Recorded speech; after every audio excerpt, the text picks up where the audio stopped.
Hi friends, welcome back to my channel. Video వచ్చేసి గుమ్మడికాయ వడియాలండి. ఎండాకాలం వచ్చేసింది కదా, వడియాలు అయితే పెట్టేసుకుంటారు చాలామంది. ఈరోజు అయితే నేను గుమ్మడికాయ అయితే వడియాలు పెడుతున్నాను.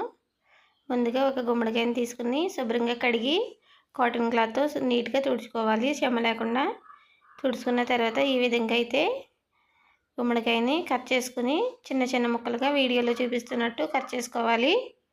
చూడండి, నేను ఈ వీడియోలో చూపిస్తున్నట్టు ఈ విధంగా అయితే ముక్కలన్నిటిని కూడా ఈ విధంగా కట్ చేసుకోవాలి. ఫస్ట్ టైం అయితే గుమ్మడికాయ వడియాలు అయితే చేస్తున్నానండి నేను. వీడియోని అయితే స్కిప్ చేయకుండా చివరి వరకు కూడా చూడండి ఫ్రెండ్స్. చూడండి, ఈ విధంగా అయితే ముక్కలన్నీ కూడా కట్ చేసేసుకోవాలి.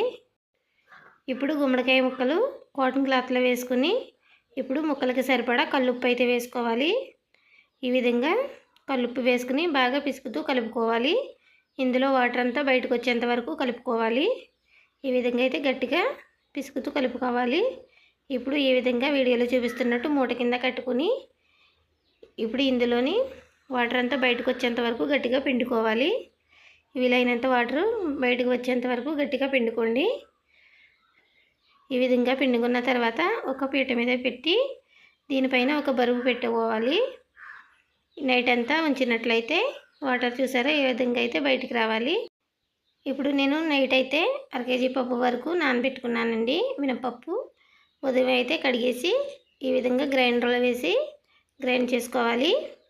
ఇందులో వాటర్ వేయకుండా వీలైనంత గట్టిగా అలాగే మెత్తగా కూడా ఉండేలా చూసుకుని పప్పునైతే రుబ్బుకోవాలి. చూసారా, ఉదయానికైతే ముక్కలు అయితే ఇలా రెడీ అయినాయి. ఈ ముక్కలు ఇంకొక అరగంట సేపు ఎండలో పెట్టుకున్నట్లయితే బాగా డ్రైగా అవుతాయి. నాకు టైం లేక ఈ విధంగానే పెట్టేశాను. ఇప్పుడు ఇందులోకి కారం కోసం పచ్చిమిర్చి అలాగే అల్లం ముక్కలు ఇలా పేస్ట్ అయితే రెడీ చేసుకున్నాను. ఇప్పుడైతే ఈ గుమ్మడికాయ ముక్కల్లోని ముందుగా గ్రైండ్ చేసుకున్న పిండిని ఈ విధంగా వేసుకుంటూ వీడియోలో చూపిస్తున్నట్టు కలుపుకోండి.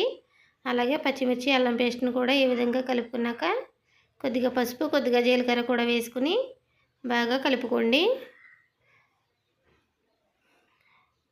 చూడండి, ఇంకొంచెం పిండి అయితే తక్కువైంది. ఈ విధంగా అయితే నేనైతే కలిపేసుకుంటున్నాను.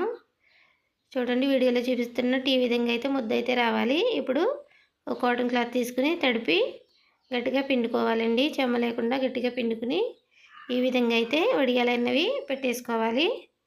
ఇవి సాయంత్రానికి అయితే ఒక పక్క ఆరిపోతాయండి. ఇంకొక పక్క తిరిగేసుకుని అలాగే 4 రోజుల పాటు ఎండలో పెట్టుకున్నారంటే గుమ్మడికాయ వడియాలు అయితే రెడీ అయిపోతాయి. నేనైతే 4 రోజులు ఎండలో పెట్టానండి. ఫస్ట్ టైం అయితే చేస్తున్నాను. ఓకే ఫ్రెండ్స్, చూసారు కదా, 4 రోజుల తర్వాత గుమ్మడికాయ వడియాలు అయితే ఇలా రెడీ అయినాయి. మరి పెద్దగా చిన్నగా కాకుండా మీడియం సైజులో పెట్టుకుంటే ఈ విధంగా అయితే రెడీ అయినాయండి. ఇప్పుడు ఫ్రై చేసి చూపిస్తాను. కొద్దిగా ఆయిల్ పోసుకొని ఒక్కొక్కటి వేసుకుంటూ ఈ విధంగా అయితే ఫ్రై చేసుకోవాలి. ఆయిల్ అయితే బాగా కాగాలండి. ఆయిల్ బాగా కాగిన తర్వాత స్టవ్ని లో ఫ్లేమ్లో పెట్టుకుని ఒక్కొక్కటి వేసుకుంటూ ఫ్రై చేసుకోవాలి. హై ఫ్లేమ్లో పెట్టారంటే వడియాలు బాగా వేగవు. ఆయిల్ అన్నది బాగా కాగిన తర్వాతే వేసుకుని వడియాలు వేపుకుంటే ఈ విధంగా పొంగుతూ బాగా వస్తాయి. చూడండి, ఈ విధంగా అయితే పొంగుతూ బాగా వస్తాయి. ఓకే ఫ్రెండ్స్, వీడియో నచ్చినట్లయితే ప్లీజ్ లైక్ చేయండి. అలాగే మన ఛానల్ను ఫస్ట్ టైం చూస్తున్నట్లయితే సబ్స్క్రైబ్ చేసుకోండి. Thank you for watching. Bye bye.